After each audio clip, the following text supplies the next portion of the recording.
నమస్తే. ఇవాళ మన స్టూడియోలో ప్రముఖ ఆధ్యాత్మికవేత్త జ్యోతిష్య వాస్తు పండితులు బ్రహ్మశ్రీ డాక్టర్ నాయకంటి మల్లికార్జున శర్మ గారు ఉన్నారు. మార్చి నెలలో మకర రాశి వారికి ఎలాంటి ఫలితాలు ఉండబోతున్నాయో గురుగారిని అడిగి తెలుసుకుందాం. గురుగారు నమస్కారం. నమస్కారం అండి.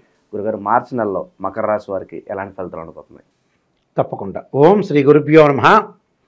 మకర రాశి వాళ్ళకి మార్చి నెలలో ఫలితాలు ఏ విధంగా ఉండబోతున్నాయో తెలుసుకునే ముందు గ్రహ సంచార వీక్షణ ఏ విధంగా ఉందో ముందుగా తెలుసుకుందాం. అంటే గ్రహాలు ఏ రాసుల్లో ఎక్కడెక్కడ ఉన్నాయో మనం తెలుసుకొని దాని యొక్క ఫలితాన్ని నిర్ణయించడం అనేది ఉత్తమమైన పద్ధతిగానే శాస్త్రం చెప్పబడుతుంది.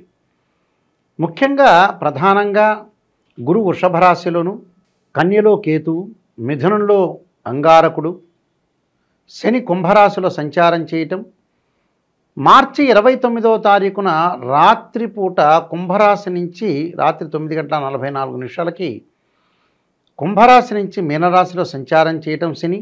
మార్చిలో ప్రథమార్థంలో రవి కుంభరాశిలో సంచారం, ద్వితీయార్థంలో మీనరాశిలో సంచారం, రాహువు శుక్రుడు బుధుడు మీనరాశిలో సంచారం చేయటం జరుగుతుంది. ఇది మకర రాశి వాళ్ళ యొక్క గ్రహస్థితి ఏ విధంగా ఉన్నాయో మనం తెలుసుకుందాం. మకర రాశి వాళ్ళకి ముఖ్యంగా పంచమ స్థానంలో గురువు యొక్క సంచారం. ఆర్థిక స్థితిగతులు అనేవి అనుకూలంగా ఉంటాయి. ఆర్థిక పరంగా పుంజుకునే అవకాశం ఎక్కువ ఉంటుంది. ఫైనాన్షియల్ గ్రోత్ బాగా ఉండే అవకాశం ఎక్కువ ఉంటుంది. అంటే ఎకనామిక్గా వాళ్ళు గ్రోత్ సాధించే అవకాశం ఉంటుంది. ప్రణాళికాబద్ధంగా జీవించడం, వివిధ మార్గాల్లో ధనాన్ని సంపాదించే అవకాశం అనేది బాగా ఎక్కువగా ఉంటుంది. అంటే వాళ్ళకి అసెట్స్ కూడా బాగా పెరిగే అవకాశం ఎక్కువ ఉంటుంది. అలానే ఫైనాన్షియల్ పరంగా గ్రోతే కాకుండా ఉద్యోగపరంగా అనుకూలంగా ఉండటం, తోటి సహచరులు, తోటి కొలీగ్స్ వల్ల కూడా వాళ్ళకు కొంత సపోర్ట్గా ఉండే అవకాశం ఎక్కువగా ఉంటుంది. దానితో పాటు ముఖ్యంగా వాళ్ళకి జీవితాన్ని ఎలా సాధించుకోవాలి, ఎలా గుర్తించుకోవాలి, ఎలా రికగ్నైజ్ చేయాలి, అంటే మనం ఎలా రికగ్నైజ్ చేసుకోవాలి అనే విషయాల్లో కొన్ని మార్పులు చేర్పులు లైఫ్లో జరిగే అవకాశాలు ఎక్కువగా ఉన్నాయి. దాంతోపాటు ప్రొజెన్సీ అంటే ఇన్ఫర్టిలిటీ ఇష్యూస్, అంటే సంతానం కలగటం ఎలాగా, ఈ సంతానం కలగలేకపోవటాన్ని ఇన్ఫర్టిలిటీ ఇష్యూస్ అంటారు. ఈ సంతానం ఎలాగా కలుగుతుంది ఏమిటి అని చాలా రోజుల నుంచి కూడా వాళ్ళు థింక్ చేస్తూ ఉంటారు. కానీ వాళ్ళకి సంతానం కలిగే అవకాశం అనేది ఎక్కువగా ఉంటుంది. సంతానం సంపత్ప్రదం అన్నారు. అంటే జీవితాన్ని ఎన్హాన్స్ చేసుకోవటం పాటు విదేశాలకు వెళ్ళటం, అంటే విదేశాల్లో వెళ్ళి ఓవర్సీస్ మార్కెట్ని ఎలా ఇంక్రీజ్ చేసుకోవాలి, హౌ టు డెవలప్మెంట్ అనే దాని మీద కొన్ని కఠినమైన నిర్ణయాలు తీసుకోవటం, ఎమినెంట్ స్కాలర్స్ తోటి బాగా పరిచయాలు బాగా పెంచుకోవటం, అంటే ఒక ఇంట్రడ్యూస్ చేసుకోవటే అవకాశాలు ఎక్కువగా ఉంటాయి.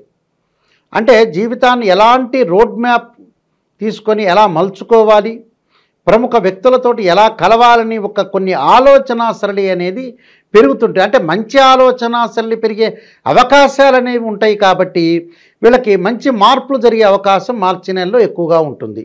అలానే మకర రాశి వాళ్ళకి తృతీయ స్థానంలో రాహు యొక్క సంచారం, మకరం కుంభం మీనం, మీనంలో రాహు యొక్క సంచారం వల్ల ధనాధిక్యత బాగా పెరుగుతుంది. ధనం అనేది బాగా పెరుగుతుంటుంది. ధనం పెరగటమే కాకుండా షష్టమ స్థానంలో కుజుడి యొక్క సంచారం వల్ల భూ సంబంధమైన వ్యవహారాలు, అలానే భూములు కొనుగోలు చేయటం, ఇంటి నిర్మాణం చేయటం, ఇల్లు కొనుగోలు చేయటం, దాని కెమికల్ కంపెనీ కానీ కెమికల్ ల్యాబొరేటరీస్ కానీ డెవలప్మెంట్ అయ్యే అవకాశాలు ఎక్కువ ఉంటాం. రసాయన శాస్త్ర అధ్యాపకులు అంటే కెమిస్ట్రీ సంబంధించిన లెక్చరర్స్ కానీ ప్రొఫెసర్స్ కానీ వాళ్ళకి ఆదాయం అనేది బాగా పెరిగే అవకాశం అనేది ఉంటుంది. అన్నీ ఇంక్రీజ్ అయ్యే అవకాశం ఉంటుంది. అంటే this is the economic growth. ఎకనామిక్గా వాళ్ళు ఫైనాన్షియల్గా డెవలప్మెంట్ చెందే అవకాశాలు ఎక్కువ ఉంటాయి. వృత్తి ఉద్యోగ రంగాల్లో విశేషమైన కృషి చేస్తే దానికి ఒక రికగ్నైజర్ రావటం, అంటే గుర్తింపు రావటం కూడా చాలా ఇంపార్టెంట్. మనం కష్టపడుతున్నామనే కాదు, కష్టపడిన దానికి కూడా ఒక రిజల్ట్స్ రావాలిగా. రిజల్ట్స్ రావాలంటే ఏంటి, సంతానం కలిగే అవకాశం ఒకటి ఉంటుంది. వీళ్ళకి శుభవార్తలు, డెవలప్మెంట్ అయ్యే అవకాశాలు ఎక్కువగా ఉంటాయి. వాళ్ళు గుర్తించుకునే స్థితిలో ఉండే అవకాశం ఎక్కువగా ఉంటుంది. ప్రతి దానిలో కూడా వాళ్ళు ముందుకు వెళ్ళే అవకాశాలు ఎక్కువ ఉంటాయి. అంటే వాళ్ళు ఒక ఫార్వర్డ్గా వెళ్ళే అవకాశాలు ఎక్కువగా ఉంటాయి. అంటే ప్రతి దానిలో కూడా కొంత ఆచితూచి అడుగు వేయటం అనేది సహజ లక్షణం. కానీ ఇక్కడ మిగతా గ్రహాల యొక్క కాంబినేషన్ వల్ల, కంజంక్షన్ వల్ల అనుకూలమైన ఫలితాలు జరగడానికి ఎక్కువగా ఛాన్స్ అనేది ఉంది. అలానే మకర రాశి వాళ్ళకు వచ్చేటప్పుడు రాహు యొక్క బలం అనేది చాలా బాగుంది, శుక్రుడు యొక్క బలం అనేది కొంత వీక్ అయింది. అంటే 1, 2, 4, 5, 8, 9, 11 స్థానాల్లో ఉంటే వాళ్ళ రాశి నుంచి వీనస్ ప్లానెట్ బాగుంటాడని అర్థం. ఇక్కడ థర్డ్ ప్లేస్లో ఉన్నాడు కాబట్టి వీనస్ ప్లానెట్ లగ్జరీ, సుఖాన్ని, వివాహాన్ని ఇచ్చేవాడు, కళత్రకారకుడు, మ్యారిటల్ స్టేటస్ని రిప్రజెంటివ్ చేసే ప్లానెట్ కూడా వీనస్ ప్లానెట్. ఆ వీనస్ ప్లానెట్ వీక్గా ఉంది కాబట్టి సంబంధ బాంధవ్యాలు వచ్చేటప్పుడు వివాహానికి సంబంధించిన విషయాల్లో కొంత లేట్ జరిగే అవకాశం ఉంటుంది. అంటే కాలయాపన, అంటే లేట్ అయ్యే అవకాశాలు ఎక్కువగా ఉంటాయి. అలానే ఆందోళన చెందాల్సిన పని లేదు, ప్రతిదానికి కూడా ఒక సొల్యూషన్ ఉంటుంది. ఆ సొల్యూషన్ని మనం ఏ మార్గంలో మనం అనుసరించి ముందుకు వెళ్ళాలో ఆ మార్గాన్ని కరెక్ట్గా రోడ్ మ్యాప్లో తీసుకుని ముందుకు వెళ్ళాలి.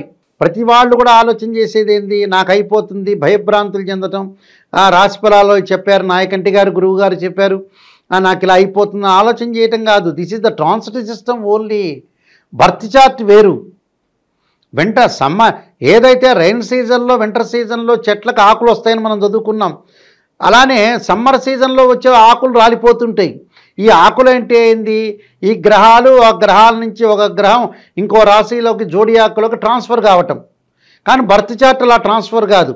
ఏదైతే మనం బర్త్ చార్ట్లో పుట్టామో ఆ గ్రహాలు ఆ రాశిలోనే ఉంటాయి. ఆ రాశి యొక్క ప్రభావము, దశ, అంతర్దశలు, 16 చక్రాలు, డీ చార్ట్స్ ఇవన్నీ కూడా కంప్లీట్గా అనాలిసిస్ చేసుకోవాలి. చేసుకొని బర్త్ చార్ట్ ఎలా ఉంది, ఎప్పుడు కూడా రాశిఫలం అనేది ఏంటంటే నాటల్ చార్ట్ అనేది చాలా మోస్ట్ ఇంపార్టెంట్. కానీ రాశిచక్రం అనేది 20-30% మాత్రం సపోర్ట్. అంటే ఆ క్షణంలో, ఆ మినిట్లో మనం ఆలోచన ఎలా ఉంటుంది, ఆ మినిట్లో మనం ఆలోచన తీసుకునే నిర్ణయం ఎలాంటిది డిసైడ్ కావటానికి చాలా ఇంపార్టెంట్. ఇలాంటివన్నీ కూడా ప్రజలు ఆలోచన చేయాలి, థింక్ చేయాలి. ఊరికే ప్రతిదానికి కూడా అనవసరమైన విషయాలకు ఆలోచన చేయకుండా అవసరం ఏంది, నెససరీ ఏంది, నీడ్ ఏంది, బట్ మనం ఎలా థింక్ చేయాలి, ఎలా ప్రవర్తించాలి, ఎలాంటి క్యారెక్టర్ ఉండాలి, ఎలాంటి మోటివేషన్ ఉండాలి, ఎలాంటి డివోషన్ ఉండాలి, ఎలాంటి స్పిరిచువల్ ఉండాలి, ఇలాంటివన్నీ కూడా బట్ మనం ఆలోచన చేయాలి. నిజాన్ని, అంటే దిస్ ఇస్ ద ట్రూ, అంటే నిజాన్ని తెలుసుకొని మనం ముందుకు వెళ్ళాలి. చదువే కాదు, చదువు వేరు, ఎడ్యుకేషన్ సెక్టార్ ఒకవైపు ఉంటుంది. బట్ ఈ లౌకిక ప్రపంచం, అంటే బాహ్య ప్రపంచంలో ఉండే విషయాల్ని మనం గమనిస్తూ వెళ్తుండాలి. అంటే దిస్ ద అబ్జర్వేషన్. అంటే అబ్జర్వేషన్ చేసి జీవితాన్ని కేవలం నేను మోనార్క్ని, నేను ఒక లెజెండ్ని, నేను బాగా చదువుకున్నాననే పాయింట్ కాదు. ఇక్కడ చదువుకి వ్యక్తిత్వ వికాసానికి చాలా డిఫరెన్స్ ఉంది, లాట్ ఆఫ్ డిఫరెన్స్ ఉంది. ఆ డిఫరెన్స్ని మనం చూసుకొని ముందుకు వెళ్ళాలి. ఎలా ఉండబోతుంది లైఫ్ని, మనం లైఫ్ స్టైల్ని ఎలా మలుచుకుంటాం, లైఫ్ స్టైల్ని ఎలా మోడల్గా మనం మలుచుకుంటాం కూడా చాలా ఇంపార్టెంట్ విషయమే. అలానే ఈ గ్రహాల యొక్క స్థితి కూడా కొత్త మిశ్రమైన ఫలితాలు ఉంటాయి. ఇప్పుడు మకర రాశి వాళ్ళకి యాక్చువల్గా రాహు యొక్క ఫలితం నెంబర్ 1, విదేశాలకు వెళ్ళటం, ఓవర్సీస్ మార్కెట్లో డెవలప్మెంట్ చెందటం, అక్కడ బిజినెస్ పెట్టుకోవటం, అబ్రాడ్లో బిజినెస్ సంబంధించి రెస్టారెంట్, హోటల్స్ వల్ల డెవలప్మెంట్ కావటం. అలానే తృతీయ స్థానం రవి యొక్క సంచారం వల్ల కూడా ఉద్యోగపరంగా భద్రత, ఉద్యోగం అనేది అనుకూలంగా ఉంటుంది. తోటి కొలీగ్స్ తోటి కూడా స్నేహపూర్వకమైన వాతావరణంలో ఉండే అవకాశం ఎక్కువగా ఉంటుంది. ప్రతి విషయాన్ని కూడా ఒక రకంగా వాళ్ళు చెప్పిన మాటలన్నీ కూడా విని ముందుకు వెళ్ళే అవకాశం అనేది ఒకటి ఉంటుంది వీళ్ళకి. అంటే మీ మాట శిరోధార్యం అంటారు, అలా డెవలప్మెంట్ జరిగే అవకాశాలు ఎక్కువ ఉంటాయి. బట్ రాహు బాగున్నాడు, రవి బాగున్నాడు, బుధుడు మిశ్రమైన ఫలితాలు ఉంటాయి. అంటే నూతన వ్యాపారాలు చేసుకోవచ్చు, కానీ క్యాపిటల్ అమౌంట్ అనేది ఇన్వెస్ట్మెంట్ చేసేది తక్కువగా ఇన్వెస్ట్మెంట్ చేయాలి. గురువు బాగున్నాడు కదా అని ఇన్వెస్ట్మెంట్ చేయకూడదు. అలానే ఇక్కడ కుజుడి యొక్క ఫలితం వల్ల కూడా కొన్ని మార్పులు చేర్పులు ఉంటాయి. కుజుడు గుడ్ రిజల్ట్స్ ఇచ్చే అవకాశాలు ఎక్కువ ఉన్నాయి. అలానే కేతు వల్ల తీర్థాలు, పుణ్యక్షేత్రాలు, తీర్థయాత్రలు, భగవంతుడి యొక్క ఆరాధన, ఇలాంటివన్నీ కూడా వాళ్ళకి శుభసూచకంగా ఉండే అవకాశమే ఎక్కువగా ఉంది. కాబట్టి ఏమీ ఆందోళన చెందాల్సిన పని లేదు. ప్రశాంతంగా వీళ్ళకి అనుకూలమైన ఫలితాలు వచ్చే అవకాశం ఉంటుంది. వీళ్ళకి ముఖ్యంగా ఈ రాశి వారికి ఉత్సాహము, అలానే 1వ వారంలో ధనలాభము, అలానే పశులాభము, అలానే ధనధాన్య వృద్ధి, ఎలక్ట్రానిక్స్ గూడ్స్ కొనుగోలు చేసే అవకాశాలు. 2వ వారంలో వచ్చేటప్పుడు కొంత నిరాశ, నిస్పృహ, మానసికంగా ఆందోళన, మెంటల్లీ డిజార్డర్. 3వ వారం థర్డ్ వీక్లో వచ్చేటప్పుడు దుస్తులు, బంగారు ఆభరణాలు, విందులు, వినోదాల్లో పాల్గొనే అవకాశం ఉంటుంది. 4th వీక్ వచ్చేటప్పటికల్లా ప్రతి విషయాన్ని కూడా ఆలోచన చేసి మానసికంగా అశాంతికి గురవుతారు. ఎప్పుడు కూడా మానసికంగా అశాంతికి గురి కాకూడదు. ఎక్కడైతే మిస్టేక్ చేశామో ఆ మిస్టేక్ను సవరణ చేసుకొని ముందుకు వెళ్ళాలి. చాలామంది కూడా ఏం ఆలోచన చేస్తుంటారు అంటే రకరకాల ఆలోచనలు చేస్తుంటారు. అనవసరమైన ఆలోచనలు చేయకూడదు. చాలామంది కూడా కొంత పాత సామెతలను పెట్టుకొని ఆలోచన చేస్తూ ముందుకెళ్తుంటారు. ఎక్కడో పోగొట్టుకుంటే అక్కడ వెతుక్కోవాలని, అక్కడ వెతుక్కోకపోతే వేరే చోట వెతుక్కోకూడదు అయింది. ఎక్కడ పోయింది అక్కడ మంచిది కాదు ఆ ప్లేస్ అనేది వేరే చోట ఎత్తుకోవచ్చు, ఎక్కడైనా దొరుకుతుంది. మనం పనిచేసేవాడికి వర్క్ చేసేవాడికి ఎక్కడైతే ఏమి, ఒక చోట కాకపోతే ఇంకో చోట. అలా డెవలప్మెంట్కి మార్గానికి మన జీవితాన్ని గుర్తించడానికి, మన జీవితం ఓవర్కమ్ కావటానికి ఎక్కడైతే ఎన్హాన్స్ చేసుకొని ముందుకు వెళితే జీవితం అనేది డెవలప్మెంట్ అవుతుంది. కోరికలు అనేది అపరిమితంగా ఉండకూడదు. ఎంతవరకు కోరికలు ఉండాలో ఒక డిజైర్, ఒక యాంబిషన్, ఒక ఎయిమ్, లక్ష్యంతో జీవితాన్ని బతికి ముందుకు వెళ్ళాలి. అది ఆ లక్ష్యంలో మనం వెనక్కి తిరిగామనుకోండి, పర్వాలేదులే కిందవాడి కంటే బెటర్ అని మళ్ళీ కప్పిపుచ్చుకోవాలి. అంటే ఎక్కడెక్కడ మానసిక స్థితిని మన సంఖ్యలలో బంధించాలి. బంధించాడనుకో వాడే వీరుడు, శూరుడు, ధీరుడు, లెజెండ్. అలాగా కొన్ని పరిహారాలు చేసుకొని ముందుకెళ్తే నెంబర్ 1 అవుతారు. గురుగారు, మకర రాశి వారు ఎలాంటి పరిహారాలు చేసుకోవడం ద్వారా మంచి ఫలితాలు పొందడానికి అవకాశం ఉంటుందంట? మకర రాశి వాళ్ళకు ముఖ్యంగా ప్రధానంగా జన్మ శని ఉన్నాడు. అంటే జన్మశని అంటే ద్వితీయ స్థానంలో శని ఉన్నాడు. మొన్నటి వరకు ఒక 2.5 year బ్యాక్ వరకు జన్మశని, తర్వాత ద్వితీయంలోకి వచ్చాడు కుంభరాశిలో, ఇప్పుడు తృతీయంలో రాబోతున్నాడు. శని యొక్క విరుగుడు అనేది మార్చిలో 29వ తారీఖున తృతీయ స్థానంలో శని యొక్క సంచారం వల్ల అంత లాభాలు కలిగే అవకాశం ఎక్కువ ఉంటుంది. అందువల్ల శని యొక్క చాలా రోజుల నుంచి ఉన్న మకర రాశి వాళ్ళకి ఎల్నాడు శని పోతుంది. ఆ ఎల్నాడు శని పోయి శుభలాభాలు కలిగే అవకాశం ఎక్కువ ఉంటుంది. పిల్లలు కూడా మంచిగా డెవలప్మెంట్ జరిగే అవకాశాలు ఎక్కువ ఉంటాయి. కాబట్టి ఏమీ ఆలోచన చేయకుండా ప్రశాంతంగా జీవితాన్ని ముందుకు వెళ్ళటం అనేది చాలా ఇంపార్టెంట్. ఇక్కడ దీనికి రెమెడీస్ వచ్చేటప్పటికల్లా ప్రత్యేకంగా వీళ్ళు సూర్యుడి యొక్క ఆరాధన చేయాలి.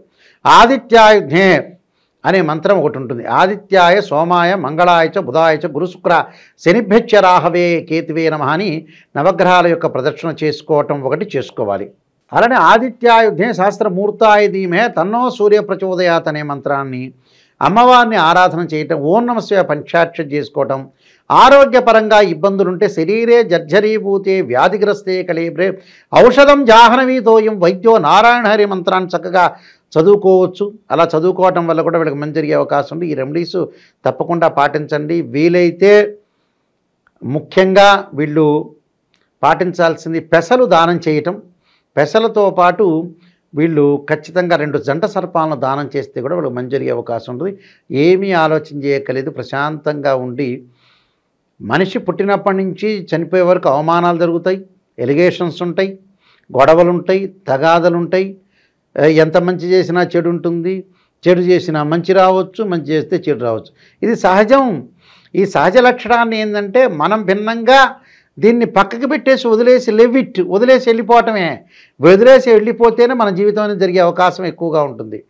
ఇక యాక్చువల్గా ఏంటంటే రాజకీయ నాయకుల్లాగా, పొలిటికల్ లీడర్స్ లాగా ఉంటాం అంతే. అందువల్ల మీ అందరికీ కూడా మంచి జరగాలని ఆశిస్తున్నాను. మీరు ప్రశాంతంగా ఉండండి.